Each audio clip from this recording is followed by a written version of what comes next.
nice just to see you back in your action element. I love seeing you. Thank you. So speaking of that, talk to me about what it takes both mentally and physically to play these high intensity characters.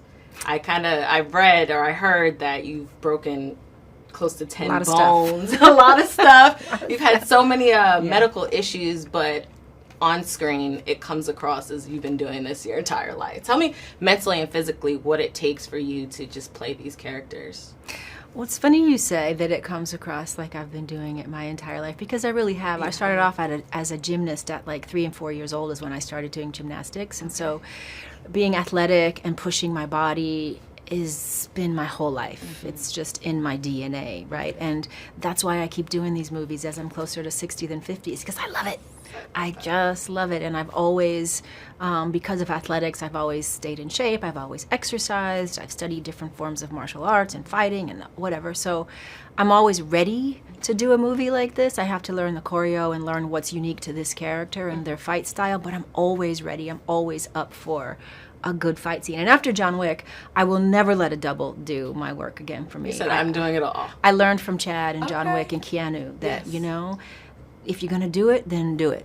I love then that. Do it. And that's not for everybody, but if you can do it, you should do it. When you have the expertise like yourself. Yeah. Or you want to do it. Like you're not afraid of breaking a bone or, you know, a knockout. Like those things don't scare me at this point. So if you want to do it, I say do it. I love that. I love seeing you do it as well. So keep on doing it.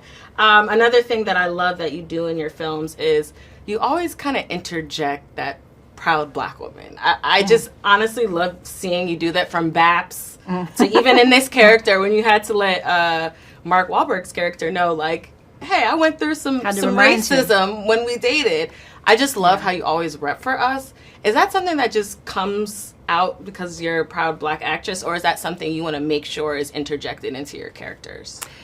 I don't do it in a conscious way, but part of acting is getting to the truth of things. And whenever a truth leads us to having that conversation about our ethnicity, then I can't ignore it. And I remember having this conversation with Mark about, had we really been together 30 years ago, times weren't like they are today. I'm sure our families had issues with this union. Absolutely. And I'm sure that might be why we might have broken up. So let's deal with it. I know it's a comedy, this isn't a heavy movie, but let's find some way to bring that slice of reality to this, because that's what's real. And audiences aren't dumb. Yeah. Like, I'm sure they can do the math and think, okay, back then I'm sure there's a few issues. Some issues, right? So, well, I love, even like you said, it's not consciously, but I love it's still always interjected to your characters, and we greatly appreciate that. As I mentioned, you are on my Mount Rushmore of acting. And just to close, I would like to ask you, who's your Mount Rushmore of acting and why? Oh my God, I have. It's tough to choose. Yeah, through it's the eras. To choose.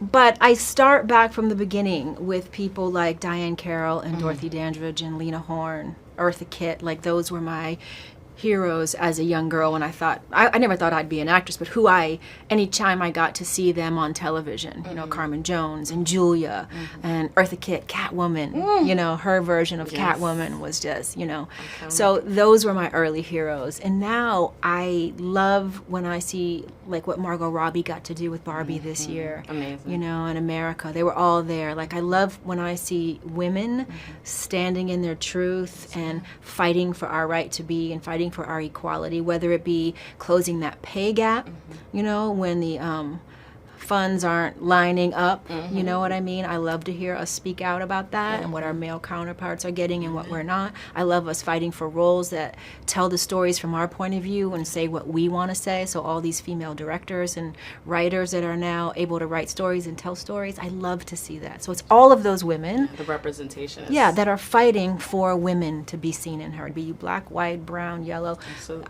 I love women who fight for women. Absolutely. And you've done that throughout your career. So thank you. Thank you. Thank you for this film, and thank you for just what you do for our culture. Thank you. Icon. Thank you.